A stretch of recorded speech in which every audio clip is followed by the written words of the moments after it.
সূরাটার নাম সূরা নাস করা হলো। এর মূল কথা হচ্ছে এ কোরআন কারীমের এই সূরাটার মধ্যে সূরা নাস শব্দটা রয়েছে, এই জন্য এই নাস শব্দটার উপরে ভিত্তি করেই অন্যান্য আরো শব্দ রয়েছে, কিন্তু এখানে নাস শব্দটাকেই, নাস মানে মানুষ, মানুষকে ভিত্তি করে মূলত এখানে তার ঈমান ও আকীদা, তার চাওয়া পাওয়া নিয়ে আলোচনা আছে। এই জন্য সূরাটার নাম সূরা নাস রাখা হয়েছে। এই সূরা নাসের মধ্যে 6 খান আয়াত আছে। কয়টা আয়াত? 6টা আয়াত আছে। এই সূরাটা মক্কাতুল মুকাররমায় নাযিল হয়েছে। কোরআন কারীমের সূরাগুলি দুই ভাগে বিভক্ত, কতগুলি সূরা মক্কি, কতগুলি সূরা মাদানী।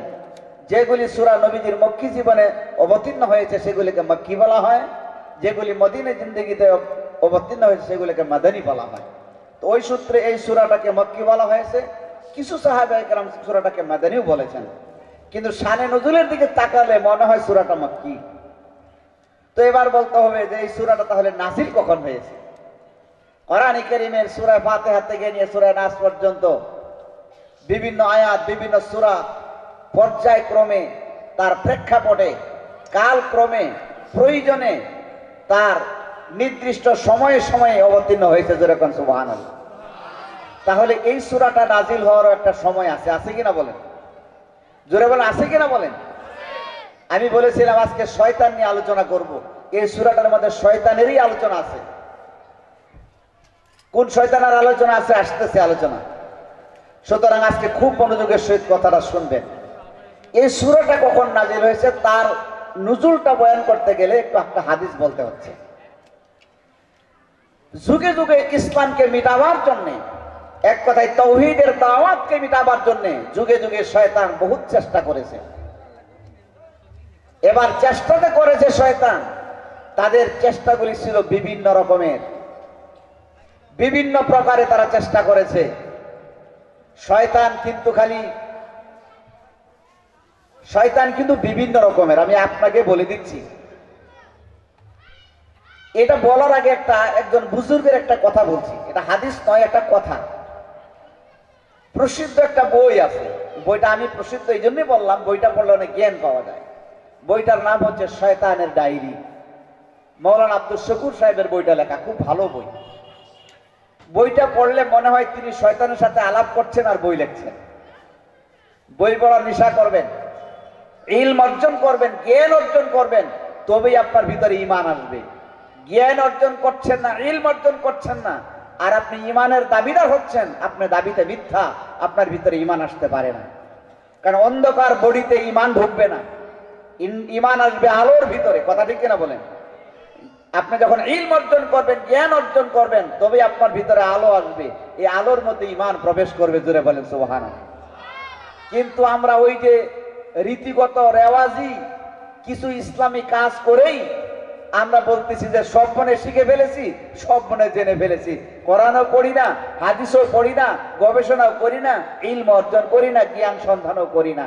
জেনে রাখবেন, আপনার এই দাবিতে আপনার মিথ্যে, আপনার অন্ধকার বডিতে ঈমান প্রবেশ করতে পারে না।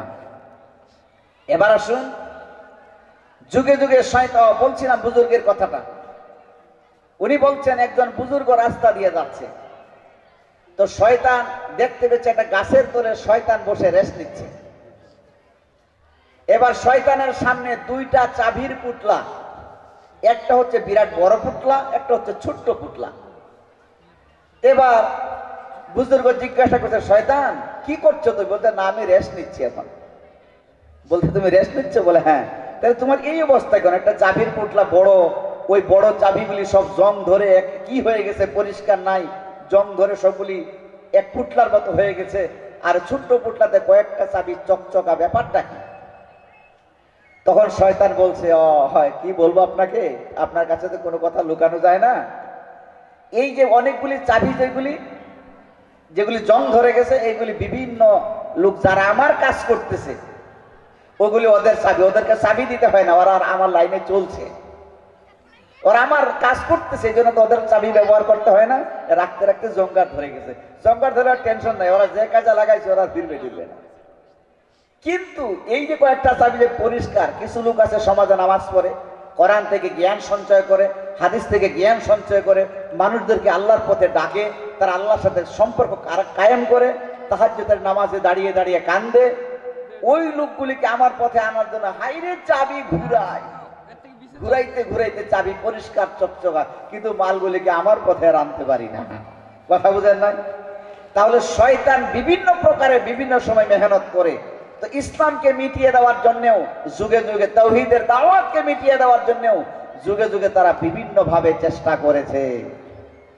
আমার নবীজির এই তাওহীদের দাওয়াতকে তারা দাবিয়ে দেওয়ার জন্য, নিস্তব্ধ করে দেওয়ার জন্য, শেষ করে দেওয়ার জন্য আমার নবীকে দুনিয়া থেকে তারা চিরবিদায় করে দেওয়ার চেষ্টা করেছে শয়তানে মারদুদরা।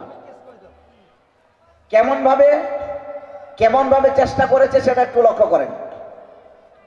সেটা বলছি না যে আমার নবী সাল্লাল্লাহু আলাইহি ওয়াসাল্লামকে কাফিরেরা জাদু করেছে, কাফিরেরা বিষ খাইয়েছে আমার নবীকে। এবার যখন চিন্তা করলো এই মুহাম্মদকে যদি আমরা বিষ খাওয়াই, মরে যায়, আমাদের বিষ খাওয়ানো যদি ধরা পড়ে ঝামেলা হবে, সরাসরি দাও দিয়ে যদি কোনোদিন তাকে যদি কতল করে মেরে ফেলি তবু একটা হাঙ্গামা হবে। সুতরাং এমন একটা বুদ্ধি করি যে বুদ্ধির দ্বারা একে মেরে ফেলবো আর কোনো ঝামেলা হবে না। সেটা কি? তাদের জ্যোতিষীরা, জাদুর বিদ্যা যারা জানে তারা ঐক্যবদ্ধ হয়ে চিন্তা করলো মুহাম্মদকে জাদু করেই মারতে হবে, তাইলে আর কেউ জানবে টানবে না। এবার ওই জামানার ইহুদি যারা, ওই জামানার মুশরিক যারা, ওই জামানার ঈসাই যারা, খ্রিস্টানেরা, ওরা একত্রিত হয়ে আমার নবীজির উপরে জাদু করেছে। জাদু করার পরে আমার নবী জাদুতে আক্রান্ত হয়ে গেলেন। কারণ জাদু হচ্ছে সত্য, এটা জেনে রাখবেন। আস-সাহরু হাক্কুন ফায়ুমালু আলাইহি কুফরুন। জাদু হচ্ছে সত্য, সেহের সত্য, জাদু যে করে এবং করায় উভয় হচ্ছে জাহান্নামী। সুতরাং এই জাদু করে নবীজিকে মারার চেষ্টা করছে। যখন জাদু করলো আমার নবীজি আক্রান্ত হয়ে গেলেন। যেখানে বসে তো বসেই থাকে, যেখানে তিনি যেদিকে তাকায় তো তাকিয়ে থাকে, ওযু করতে গিয়ে কখন হাত ধোয়, কখন পাও ধোয় ভুলে যায়, সালাতে নামাজে দাঁড়ালে কখন কোন সূরা পড়ে ভুলে যায়, এমন অবস্থা। তখন আকাশ বাতাস মুখরিত হচ্ছে, সবাই টেনশন আর টেনশন। আমার বন্ধুগণ, বিশ্বনবী মুহাম্মদ রাসূলুল্লাহ সাল্লাল্লাহু আলাইহি ওয়াসাল্লামের এমন অবস্থা দেখে